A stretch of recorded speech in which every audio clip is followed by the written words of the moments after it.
ഈ കാവടി തുള്ളി പോകുന്നത് വേറെ എങ്ങോട്ടുമല്ല, എൻ്റെ വീട്ടിലോട്ടാണ് കേട്ടോ. നോട്ട് പോയിന്റ്, സാഹചര്യങ്ങളുടെ സമ്മർദ്ദം മൂലം എന്നെ വീട്ടിൽ നിന്ന് ഒറ്റയ്ക്ക് ചെല്ലാനായിട്ട് സമ്മതിക്കാറേ ഇല്ല.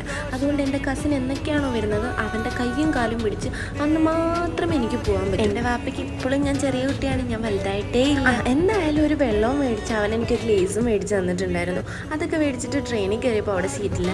പിന്നെ എൻ്റെ കൂടെ അവൻ ഉണ്ടായതുകൊണ്ട് ഞാൻ മണ്ടയ്ക്ക് വലിഞ്ഞ് കയറി. അവിടെ നിന്ന് ഇറങ്ങിയപ്പോഴത്തേക്ക് മാമയും മാമായും വിളിക്കാൻ വന്നിട്ടുണ്ടായിരുന്നു. പിന്നെ എൻ്റെ ഇസുപ്പൊന്നിനൊരു കാറ് മേടിക്കാനാണ് കയറിയത്. അപ്പോൾ ഇതാണ് അവന് മേടിച്ച കാർ. എങ്ങനെയുണ്ടെന്ന് നിങ്ങൾ കമൻറ്റ് ചെയ്യുക. എൻ്റെ കൊച്ചിൻ്റെ ചിരി, അവന് കാറെന്നൊക്കെ പറഞ്ഞാൽ ഭയങ്കര ഇഷ്ടമാണ്. അവൻ്റെ കയ്യിൽ എന്തെങ്കിലും ഒരു കറക്കുന്ന സാധനം കൊടുത്താൽ അവനതെടുത്ത് ഇങ്ങനെ വളച്ചിരിക്കും. അത്രയ്ക്ക് ഇഷ്ടമാണ് കാർ ഓടിക്കാൻ. പിന്നെ വീട്ടിൽ വന്നപ്പോൾ തേണ്ട ചോറും മുട്ടയും അച്ചാറും കൂടെ കഴിക്കുന്ന രംഗമാണ് നിങ്ങൾ കണ്ടുകൊണ്ടിരിക്കുന്നത്.